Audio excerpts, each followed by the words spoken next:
Donc vous connaissez déjà un peu la palette historique, mais on va voir qu'il est possible d'être créatif en utilisant la palette historique pour faire des recherches graphiques rapides. Et dans le travail qu'on va faire ici, on ne va pas du tout utiliser les sélections et les calques. On va court-circuiter cette partie-là pour aller beaucoup plus vite. Le seul problème, c'est que ce ne sera pas facilement modifiable ce qu'on a fait. On ne pourra pas facilement annuler des choses par la suite.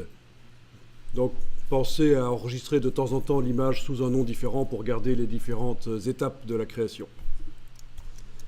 On va éventuellement travailler au départ de ça. Alors, je vous mets l'adresse pour le télécharger.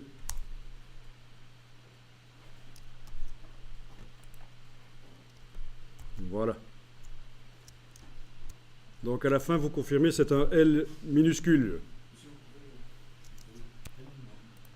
Voilà, vous enregistrez l'image donc sur le disque dur. Et je vais mettre ça dans un dossier que je vais appeler historique de retouche.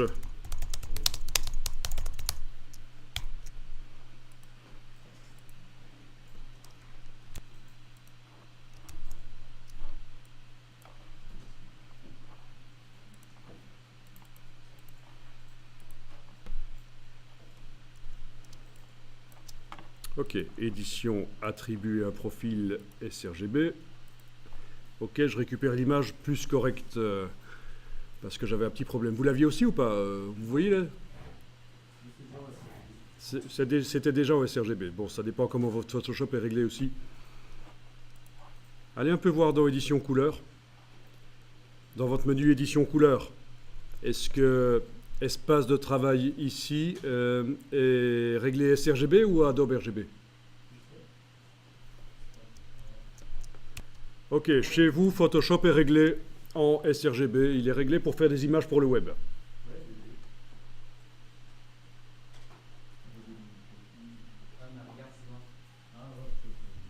Donc c'est pour ça que d'office, quand une image n'a pas de profil, il lui attribue le profil sRGB.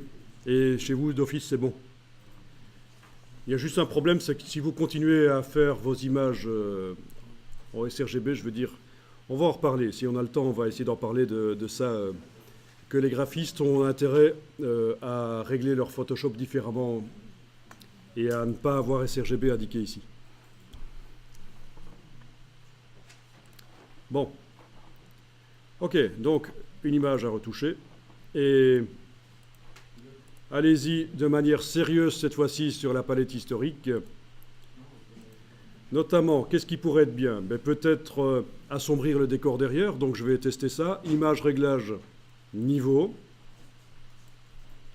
Image, réglage, niveau. Je bouge le curseur du milieu. D'accord? Ça assombrit tout. Vous avez vu ça? Image, réglage, niveau, le curseur du milieu, là sous l'histogramme. Je remonte, j'annule. Image, réglage, niveau. On ne joue pas avec des calques de réglage ici, je vous rappelle. Hein, parce qu'on est dans une retouche avec l'historique. Et le curseur ici au milieu sert à déterminer l'intensité des tons moyens. Donc, je peux assombrir l'arrière-plan. Et peut-être que je peux aller maintenant réinjecter en mettant la petite icône d'historique en face de attribuer un profil, dans mon cas, mais chez vous en face de ouvrir. Je peux aller réinjecter avec la forme d'historique sur le personnage pour récupérer le personnage correctement, comme il était à l'ouverture. Ok, opacité 100%, voilà.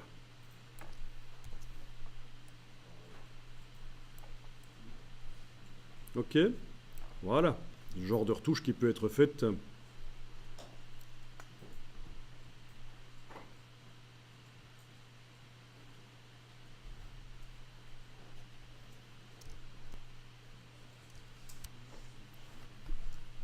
Alors, autre retouche, et là je zoome, la netteté. Ben oui, je peux essayer filtre, renforcement, accentuation. Filtre, renforcement, accentuation. Je vous ai dit, tous les filtres, tous les réglages fonctionnent avec cette technique. Et je vais accentuer les yeux ici. Filtre, renforcement, accentuation. D'accord? Bon, là, on a l'accentuation qui se met partout. Ça peut être très intéressant de revenir en arrière et d'injecter l'accentuation uniquement sur les yeux. Voilà. Alors c'est peut-être un peu trop, j'annule. Je vais revenir un peu ici sur l'opacité de la forme d'historique, l'outil forme d'historique, son opacité pour que ça injecte un peu moins. Voilà. Voilà, ça peut être très intéressant pour soutenir le regard, là, vraiment d'amener de la netteté dessus. On peut essayer aussi un peu sur la bouche, mais voilà. De la retouche plus sérieuse, quoi, moins créative. Dernière chose ici, je vais tout transformer en noir et blanc. Image réglage, désaturation. Et je peux réinjecter la version couleur. Voilà, comme ça j'ai un décor noir derrière. Image réglage, désaturation.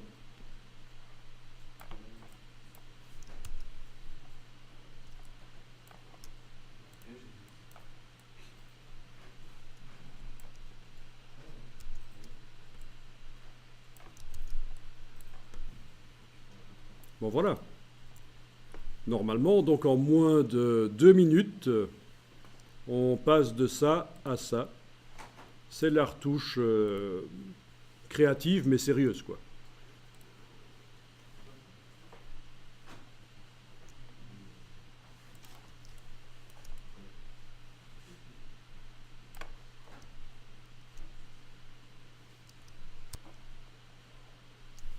Ok? Allez, encore un petit pour la route. Image réglage courbe. Je m'intéresse aux cheveux ici. Je mets 2 points dans le réglage des courbes, image réglage courbe, et je m'intéresse aux cheveux. Je regarde que les cheveux, le reste, c'est pas un problème. Et je règle la courbe sur les cheveux pour essayer d'avoir quelque chose qui me convient. Ok. Donc, avant-après. Ah, c'est subtil, hein. Et puis je vais réinjecter sur les cheveux la version avec courbe. Voilà.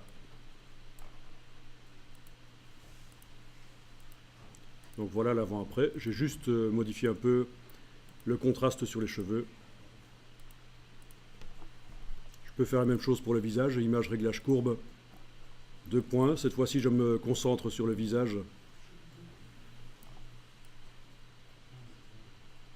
Voilà. Ok. Je reviens en arrière et je réinjecte l'image sur le visage. Voilà. Ok.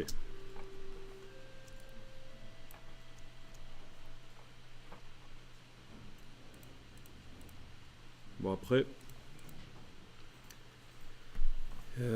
après, il faut voir, cliquer pour voir si on n'est pas allé trop loin dans la retouche et déterminer quelle est la version qu'on va finalement enregistrer sur le disque dur. Et voilà, ceci termine l'explication sur la forme d'historique.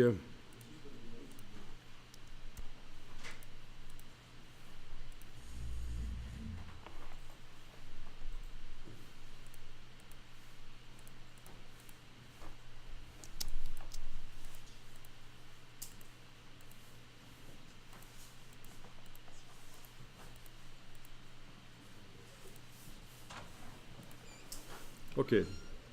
Donc finalement, je laisse tomber les dernières retouches que j'ai faites et je suis revenu dans l'historique et je me dis, tiens, je suis allé un peu trop loin là dans la retouche et finalement, j'enregistre cette version-là. D'accord ?